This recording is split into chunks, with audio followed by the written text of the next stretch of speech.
નમસ્કાર વિદ્યાર્થી મિત્રો, આજે આપણે ધોરણ 10ના વિજ્ઞાન અને ટેકનોલોજી વિષયમાં ચેપ્ટર 14 ઉર્જાના સ્ત્રોતનો અભ્યાસ કરીશું। વિદ્યાર્થી મિત્રો, આપણે પારંપરિક ઉર્જાના સ્ત્રોત એવું લાકડા ક્ષાણાનો ઉપયોગ કરતા આવ્યા છીએ। તો આજે આપણે એવા જૈવભારમાં લાકડા વિશે અભ્યાસ કરીએ। તો લાકડું એ આપણે આદિમાનવ યુગથી વાપરતા આવીએ છીએ। તેનો વિવિધ સાધનો બનાવવા પણ ઉપયોગ કરીએ છીએ, વિવિધ વસ્તુઓ બનાવવા ઉપયોગ કરીએ છીએ। આ ઉપરાંત આપણે તેનો બળતણ તરીકે પણ ઉપયોગ કરીએ છીએ। અને આપણો દેશ એટલે પશુધન, મોટું પશુધન ધરાવતો દેશ છે। અને મોટું પશુધન હોવાને કારણે આપણને ક્ષાણ પણ પૂરતા પ્રમાણમાં મળી રહે છે। એ ક્ષાણમાંથી આપણે છાણા બનાવી અને એનો પણ બળતણ તરીકે ઉપયોગ થાય છે। પરંતુ વિદ્યાર્થી મિત્રો, આજે લાકડું અને છાણા જે છે તે બળતણ તરીકે તો ઉપયોગ થાય છે, પરંતુ એનો બળતણ તરીકે ઉપયોગ કરવાથી આ પ્રદૂષણ વધુ માત્રામાં ફેલાય છે। અને અત્યારનો યુગ એટલે ટેકનોલોજીનો યુગ છે, તો આપણે પર્યાવરણની જે મેઇન સમસ્યા પ્રદૂષણની છે તેને અટકાવવાના પ્રયત્ન કરવા જોઈએ। અને આ જે લાકડું અને એનો છાણાનો ઉપયોગ ટેકનોલોજી સાથે જોડી અને કંઈક એવું કરી શકીએ કે જેથી આપણે પ્રદૂષણથી પણ બચી શકીએ। તો આ જે લાકડું છે એ લાકડાને આપણે ઓક્સિજનની ગેરહાજરીમાં લાકડાનું દહન કરી અને એમાંથી પાણી અને બાષ્પશીલ પદાર્થો ઓક્સિજનની ગેરહાજરીમાં દહન કરવાથી દૂર થઈ જાય છે। એટલા એમાંથી ચારકોલ બને છે અને એ ચારકોલ જો બળતણ તરીકે ઉપયોગ કરવામાં આવે તો તેનાથી પ્રદૂષણ ફેલાતું નથી, એટલે કે ધુમાડો ઉત્પન્ન થતો નથી। તો આપણે એ પ્રદૂષણની સમસ્યાથી પણ બચી શકીએ। આપણે આ વાત કરી કે લાકડું ઉર્જાના જૈવભાર, તમને ઘણી વખત એવો પ્રશ્ન ઉર્જાના સ્ત્રોત તરીકે જૈવભાર સમજાવો એવો પૂછાય તો તમે લખી શકો કે લાકડું, છાણા વગેરે બળતણ સ્ત્રોત એ જૈવભાર કહેવાય। આ બળતણ વનસ્પતિ અને પ્રાણી ઉત્પાદિત હોવાથી એને જૈવભાર કહેવામાં આવે છે। અને જૈવ ઉર્જા તરીકે આપણે જે ઉર્જા મેળવી છે તે કહેવાય છે। લાકડું એ પ્રાચીન કાળથી બળતણ તરીકે લાકડાનો ઉપયોગ કરવામાં આવે છે। જો પૂરતા પ્રમાણમાં વૃક્ષોના વાવેતર અને ઉછેર સુનિશ્ચિત કરવામાં આવે અને બળતણ માટે શાખાઓનો ઉપયોગ કરવામાં આવે તો બળતણ માટે લાકડાનો સતત પુરવઠો પ્રાપ્ત થતો રહે છે। અને આ બળતણ માટે જે લાકડું મળે છે તેનું ચારકોલ એટલે તો કે તેનું મર્યાદિત ઓક્સિજન પુરવઠામાં સળગાવવામાં આવે ત્યારે તેમાં રહેલા પાણી અને બાષ્પશીલ પદાર્થ દૂર થાય છે અને અવશેષ રૂપે ચારકોલ રહે છે। અને ચારકોલ જ્યોત વગર સળગે છે અને ઓછો ધુમાડો સર્જે છે। તે વધુ ઉષ્મા ઉત્પન્ન કરવાની ક્ષમતા ધરાવે છે। છાણા, ગાયના છાણને સૂકવીને છાણા બનાવવામાં આવે છે। છાણા બળતણ માટે ઉપયોગમાં લેવામાં આવે છે અને ભારતમાં પશુધનની વિશાળ સંખ્યા હોવાથી તે બળતણનો સ્થાયી સ્ત્રોત પૂરો પાડે છે। આમ છતાં લાકડું, છાણાનું દહન કરવામાં આવે ત્યારે મોટા પ્રમાણમાં ધુમાડો ઉત્પન્ન થાય છે અને આ બળતણના દહનથી વધારે પ્રમાણમાં ઉષ્મા ઉત્પન્ન થતી નથી। તેથી આ પ્રકારનો બળતણનો કાર્યક્ષમ અને તકનીકી સુધારાની જરૂર છે। તો તેના માટે આપણે તેને ટેકનોલોજી સાથે જોડી દઈએ તો ટેકનોલોજીમાં કંઈક એવો સુધારો લાવીએ કે જેથી આનો આપણે ઉપયોગ કરી શકીએ તો એવું છે ગોબર ગેસ। ગોબર ગેસમાં આપણે પશુઓનું છાણ, સડેલા શાકભાજી, સડેલા ફળ અને ફળોની છાલ, સુએજ પદાર્થ કે જેનો આપણે મળ તરીકે ત્યાગ કરીએ છીએ તે, અને પાકની લણણી પછીનો જે વધેલો જે ભાગ, પાકની કાપણીના અંતે વધેલો નકામા પદાર્થ, તે બધાનો ઉપયોગ કરીને, જે આ બધા જ નકામા કુદરતી પદાર્થોનો ઉપયોગ કરીને આપણે ગોબર ગેસ મેળવી શકીએ છીએ। ગોબર ગેસ મેળવવા માટે આ પશુઓનું છાણ, સડેલા શાકભાજી, સડેલા ફળો, ફળોની છાલ, સુએજ પદાર્થો તેમજ પાકની કાપણીના અંતે વધેલા નકામા પદાર્થોનું સૂક્ષ્મ જીવો ઓક્સિજનની ગેરહાજરીમાં વિઘટન કરી અને ગોબર ગેસ બનાવે છે અને જેનો આપણે બળતણ તરીકે ઉપયોગ કરી શકીએ છીએ। વિદ્યાર્થી મિત્રો, આ જોઈએ કે આ ગોબર ગેસ બને છે કઈ રીતે। તો આમાં તમે જોઈ શકો છો કે એક ઘુમ્મટ આકારનું ઈંટોનું બનાવેલું આ પ્લાન્ટ છે। તે જમીનમાં મોસ્ટ ઓફ ખાડો ખોદી અને ઈંટોથી ચણી અને બનાવવામાં આવે છે। તેમાં તમને અહીં ચિત્રમાં જોઈ શકો કે ડાયજેસ્ટર એવું લખેલું છે। તેમાં ડાયજેસ્ટરમાં આપણે ક્ષાણા અને તેની સાથે પાણી મેળવી અને એ રગડો એ ડાયજેસ્ટરમાં અંદર નાખવામાં આવે છે અને ડાયજેસ્ટરમાંથી એનું વિઘટન થઈ, વિઘટનમાં થોડો સમય લાગે છે પરંતુ વિઘટન થઈ તેમાંથી બાયોગેસ ઉત્પન્ન થાય છે. આ બાયોગેસ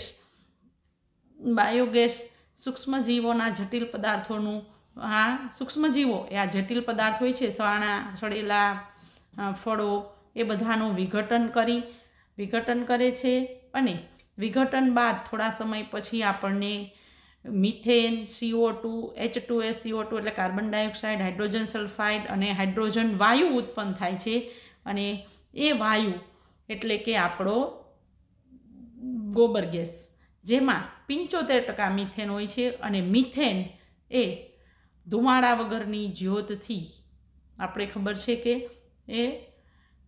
એનું દહન થાય છે, એટલે કે એ મિથેનમાંથી આપણે ગોબર ગેસ મેળવી શકીએ છીએ અને આ રીતે એમાંથી આપણે ઘરના ચૂલા સુધી પાઇપલાઇન દ્વારા ગેસને મેળવી અને એનો બળતણ તરીકે ઉપયોગ કરીએ છીએ. 75 એમાં મુખ્ય ઘટક તરીકે શું હોય છે એવું પૂછાય તો તમે લખી શકો કે મુખ્ય ઘટક તેમાં મિથેન આવેલો હોય છે.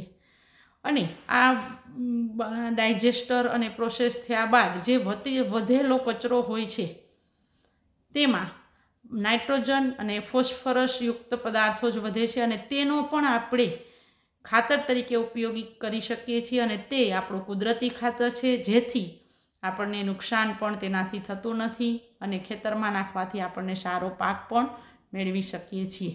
આ રીતે આપણે નકામા પદાર્થોમાંથી બાયોગેસ મેળવી શકીએ છીએ.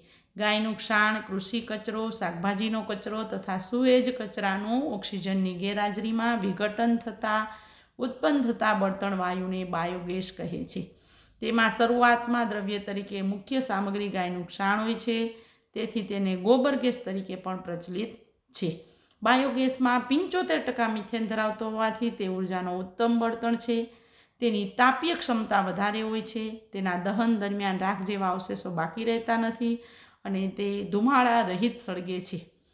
તે પ્રકાશ માટે, રસોઈ માટે ઉપયોગી બળતણ વાયુ છે. તેમાં વધેલા રગડાને સમયાંતરે દૂર કરી અને એનો પણ આપણે ખાતર તરીકે ઉપયોગ કરી શકાય છે. આ ખાતર નાઇટ્રોજન અને ફોસ્ફરસ જેવા ખનિજ તત્વોથી સમૃદ્ધ હોય છે. બાયોગેસનું ઉત્પાદન કચરાના નિકાલની સલામત અને અસરકારક પદ્ધતિ છે.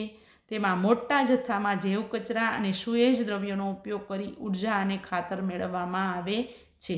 આ રીતે તમને બાયોગેસ શું છે અને બાયોગેસની ઉપયોગ કઈ રીતે લાભદાયી છે એ પ્રશ્ન પૂછાય તો તમે બહુ સરસ રીતે આન્સર આપી શકો.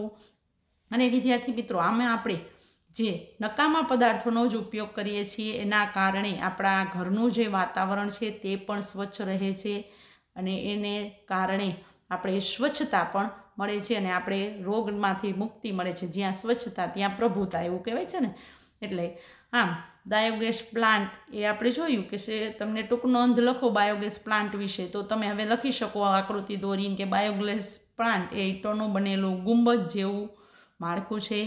મિશ્રણ ટાંકીમાં ગાયનું છાણ, વનસ્પતિ, કૃષિ કચરો, શાકભાજીના કચરા વગેરેને પાણી સાથે મિશ્રણ તૈયાર કરવામાં આવે છે અને મિશ્રણ ટાંકીમાંથી આ રગડાને ડાયજેસ્ટર ટાંકીમાં સમયાંતરે એનું શું થાય છે, વિઘટન થાય છે. ડાયજેસ્ટ ટાંકી સીલબંધ ચેમ્બર છે, તેમાં ઓક્સિજનની ગેરહાજરી હોય છે, એટલે છાણના રગડામાં રહેલા અજારક સૂક્ષ્મ જીવો જટિલ સંયોજનોનું વિઘટન કરે છે અને વિઘટન પ્રક્રિયામાં કેટલાક દિવસોમાં પૂરી થાય છે. અને વિઘટન પ્રક્રિયા દરમિયાન આપણે જાણીએ છીએ તેમ એમાંથી મિથેન, કાર્બન ડાયોક્સાઇડ, હાઇડ્રોજન અને હાઇડ્રોજન સલ્ફાઇડ વાયુઓ ઉત્પન્ન થાય છે. ડાયજેસ્ટર ઉપરના ભાગની વાયુ ટાંકીમાંથી બાયોગેસ એકત્ર થાય અને તેમાંથી પાઇપલાઇન દ્વારા તેનો ઉપયોગમાં લેવામાં આવે છે. આ તમને બાયોગેસ વિશે ટૂંક નોંધ લખો તો તે પણ તમે પ્રશ્નનો જવાબ બહુ સરસ રીતે આપી શકો છો. આ ઉપરાંત વિદ્યાર્થી મિત્રો, આપણે ઉર્જાના બીજા એવા સ્ત્રોતનો વિચાર કરીએ તો આપણે સૂર્ય ઉર્જાના કારણે જ જમીન અને જળાશયો ગરમ થાય છે અને જમીન અને જળાશયો ગરમ થાય છે એના કારણે જ હવાનું ગતિનું નિર્માણ થાય છે. તો એના કારણે ઉત્પન્ન થતી એવી પવન ઉર્જા વિશેનો અભ્યાસ કરીએ તો આજે ઉર્જાના પરંપરાગત સ્ત્રોતમાં બીજું જોઈએ તો પવન ઉર્જા દ્વારા આપણે પવનચક્કી ચલાવી શકીએ છીએ. પવન ઉર્જા વડે ઉર્જામાંથી આપણે વિદ્યુત ઉર્જા પવનચક્કી દ્વારા મેળવી શકીએ છીએ. અહીં તમે પવનચક્કીનું ચિત્ર નિહાળી શકો છો. અને આ પવનચક્કીમાંથી વિદ્યુત્વ ઉત્પન્ન કરવા માટે એમાં પવનમાં રહેલી ગતિ ઉર્જાને કારણે એના પાંખિયા ફરે છે. તેની સાથે ટર્બાઇન જોડેલું હોય છે અને ટર્બાઇનની ગતિને કારણે જનરેટર ફરે છે અને જનરેટરમાં વિદ્યુત ઉત્પન્ન થાય છે અને તેનો સંગ્રહ કરી અને આપણે તેને વિદ્યુત ઉર્જાને જ્યાં સુધી પહોંચાડવી હોય ત્યાં પહોંચાડી અને એનો વિદ્યુત તરીકે ઉપયોગ કરી શકીએ છીએ. આમ પવનચક્કીના ઉપયોગ વડે વિદ્યુત ઉર્જા મેળવી શકાય છે. એમાં ફાયદો એ છે કે વારંવાર એમાં પવનચક્કી એકવાર સ્થપાઈ જાય પછી આજીવન તે ચાલ્યા કરે છે, પરંતુ એમાં ખર્ચ ઓછો થાય છે એ તો છે, ઉપરાંત એ પુનઃ પ્રાપ્ય હોવાથી એમાંથી આપણને સતત વિદ્યુત્વ પણ મળે છે, એના ફાયદા છે. પરંતુ આ પવનચક્કીના ઘણા બધી મર્યાદા પણ હોય છે. તો પવનચક્કી એ એવી જગ્યાએ જ સ્થાપવી જોઈએ કે જ્યાં ફૂલ પવન આવે, એટલે સતત પવન ફૂંકાતો હોય એવા વિસ્તારમાં જ આનો ઉપયોગ થાય છે, ઉપયોગ આપણે કરી શકીએ છીએ. આ ઉપરાંત ઘણી વખત વધુ વરસાદ કે વાવાઝોડાને કારણે એના પાંખિયાઓને પણ નુકસાન થાય છે, એટલે એની મર્યાદા છે પવન ઉર્જાની. પવનમાં તો આ આપણે જોયું પવનચક્કી વિશે. તો પવનચક્કી વિશે ટૂંકનું જ લખે એવું તમને પૂછાય તો તમે લખી શકો કે સૌર વિકિરણ વડે ભૂખંડો અને જળાશયો, સૌર વિકિરણ એટલે સૂર્ય ઉર્જાના કિરણો વડે, સૌર વિકિરણ યાદ ન રહીએ તો સાદી ભાષામાં તમે એમ પણ લખી શકો કે સૂર્ય ઉર્જાના કિરણો વડે જળાશયો અને જમીનમાંથી ગરમ થઈ અને એમાં હવાની ગતિ ઉત્પન્ન થાય છે અને તેના પરિણામે પવન ફૂંકાય છે અને પવનમાં રહેલી ગતિ ઉર્જાને કારણે આપણે એનો ઉપયોગ કાર્ય કરવા માટે કરી શકીએ છીએ. ભૂતકાળમાં પવન ઉર્જા વડે યાંત્રિક કાર્ય કરવા માટે પવનચક્કીનો ઉપયોગ થતો હતો. દાખલા તરીકે પવનચક્કીની વર્તુળાકાર ગતિની મદદથી પંપ વડે કૂવામાંથી પાણી, પહેલાંના જમાનામાં પંપ વડે કૂવામાંથી પાણી પણ બહાર ખેંચવા પવન ઉર્જાનો ઉપયોગ થતો હતો. હાલમાં પવનચક્કી એ વિદ્યુત ઉર્જા ઉત્પન્ન કરવા માટે ઉપયોગી છે. પવનચક્કી મોટા વિદ્યુત પંખા જેવું બંધારણ ધરાવતી રચનાથી તેમાં સખત આધાર પર અમુક ઊંચાઈએ પંખા જેવી રચના ગોઠવવામાં આવેલી હોય છે અને આ પંખા જેવી રચનામાં પવનચક્કીના પરિભ્રમણ ગતિનો ઉપયોગ વિદ્યુત્વ જનરેટરમાં ટર્બાઇન ફરવા માટે કરવામાં આવે છે અને તેના દ્વારા વિદ્યુત ઉર્જા ઉત્પન્ન કરવામાં આવે છે. એક પવનચક્કીનું આઉટપુટ ખૂબ ઓછું હોય છે, તેથી વ્યવસાયિક ધોરણે તેનો ઉપયોગ કરી શકાતો નથી. તેથી ખૂબ મોટા વિસ્તારમાં પવનચક્કીઓ સ્થાપિત કરવામાં આવે છે અને તેને પવન ઉર્જા ફાર્મ કહે છે. દરેક પવનચક્કીના ઉર્જા આઉટપુટને એકબીજા સાથે જોડી અને મોટી જથ્થામાં વિદ્યુત ઉર્જા ઉત્પન્ન કરવામાં આવે છે અને એનો વ્યવસાયિક ધોરણે વિદ્યુત મેળવવા માટે ઉપયોગ કરવામાં આવે છે. આ રીતે આપણે પવનચક્કી દ્વારા ઉર્જા મેળવી શકીએ. તમને પ્રશ્ન પૂછાય કે પવન ઉર્જાના ફાયદા અને પવન ઉર્જાના ઉપયોગ કરવાની એની મર્યાદાઓ જણાવો, તો તમે લખી શકો કે એના ફાયદા છે કે પવન ઉર્જા પર્યાવરણને અનુકૂળ ઉર્જા સ્ત્રોત છે, તે પુનઃ પ્રાપ્ય અસરકારક ઉર્જા સ્ત્રોત છે, તેના દ્વારા વિદ્યુત ઉર્જાના ઉત્પાદનમાં વારંવાર ખર્ચ કરવાની જરૂર પડતી નથી. અને એની મર્યાદા પણ છે કે જે વિસ્તારમાં વર્ષના મોટાભાગના દિવસો દરમિયાન તીવ્ર પવન ફૂંકાતો હોય તેવા વિસ્તારમાં જ પવન ઉર્જા સ્થાપિત કરી શકાય. ટર્બાઇનની જરૂરી ગતિ ચાલુ રાખવા માટે પવનની ગતિ પણ 15 કિલોમીટર પ્રતિ અવર્સથી વધુ હોવી જોઈએ. જ્યારે પવન ન ફૂંકાતો હોય તેવા સમયગાળા દરમિયાન ઉર્જાની જરૂરિયાતની કાળજી રાખવા માટે સંગ્રહ કોષ જેવી ટેકારૂપ સગવડો હોવી જરૂરી છે. પવન ઉર્જા ફાર્મ સ્થાપવા માટે ખૂબ વિશાળ જમીન વિસ્તારની જરૂર પડે છે. 1 મેગાવોટના જનરેટર માટે 2 હેક્ટર જમીન ધરાવતા ફાર્મની જરૂર પડે છે. પવન ઉર્જા ફાર્મ સ્થાપવા માટે પ્રારંભિક ખર્ચ ખૂબ જ ઊંચો હોય છે અને કુદરતી અનિયમિતતાઓ જેવી કે વરસાદ, સૂર્યપ્રકાશ, વાવાઝોડું વગેરે સામે ટાવર અને પાંખિયાનું ખુલ્લામાં હોવાથી તેમની ખૂબ જ ઉચ્ચ કક્ષાની જાળવણી જરૂરી છે. આ રીતે તમને 4 માર્ક્સમાં પવન ઉર્જાના ફાયદા અને એની મર્યાદા જણાવો એવો પ્રશ્ન પૂછાય તો તમે લખી શકો છો. વિદ્યાર્થી મિત્રો, આ વિડીયોમાં આપણે જે પવન ઉર્જા અને ગોબર ગેસ વિશે જોયું, જૈવભાર વિશે જોયું, એના જે તમને પ્રશ્ન 8 થી 12 આપેલા છે તે વારંવાર પૂછાતા પ્રશ્નોમાં છે. કઈ રીતે પૂછાય એ તમને બહુ વ્યવસ્થિત આન્સર સહિત આપેલા છે. તે તમારા નોટબુકમાં હોમવર્કમાં પ્રશ્ન જવાબ સહિત તમારે લખવાના છે.